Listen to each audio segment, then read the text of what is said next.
I was alone, falling free, trying my best not to forget what happened to us, what happened to me, what happened as I let.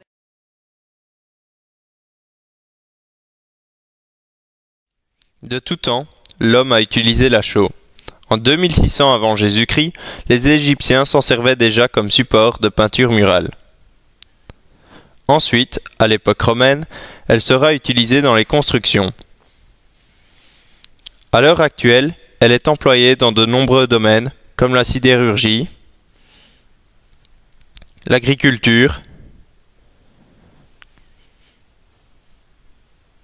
toujours dans la construction, avec entre autres son utilisation dans le ciment, et dans bien d'autres domaines. I was confused by the powers that be, forgetting names and faces. Passers-by were looking at me as if they could erase it. Ce projet consistait en un problème industriel courant, l'optimisation.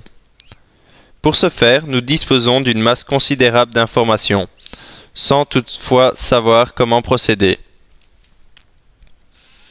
Afin de maîtriser les phénomènes intervenant dans la calcination, une approche expérimentale s'est révélée indispensable.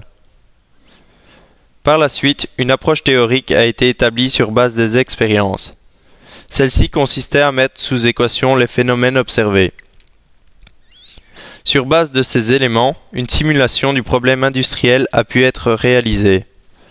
Ce graphe de la température interne du four a été obtenu suite à cette démarche. Par après, nous avons été à même de modifier les paramètres en vue d'optimiser le fonctionnement du four. Ceci sera expliqué plus en détail dans la présentation en elle-même.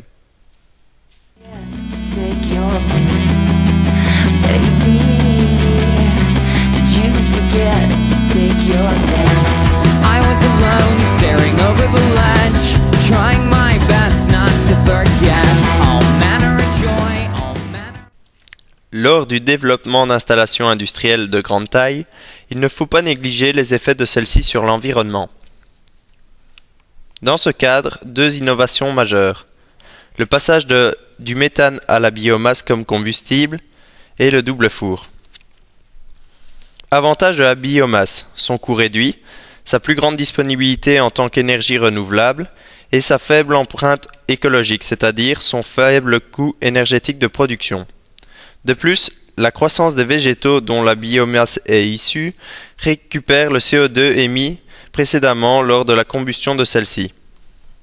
La spécificité de notre four est la mise en série de deux colonnes. L'air de combustion est injecté par le haut du four actif, descend ensuite vers le centre où il permet la combustion de la biomasse et donc la calcination.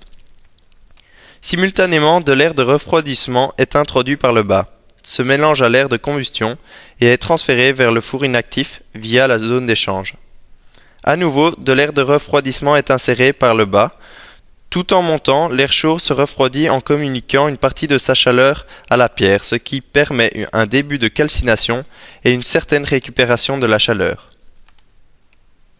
Avantage du double four: un meilleur rendement énergétique par récupération de chaleur, et il possède également un profil de température plus plat, améliorant de cette manière le contrôle de la microstructure de la chaux. All manner of joy, all manner of glee.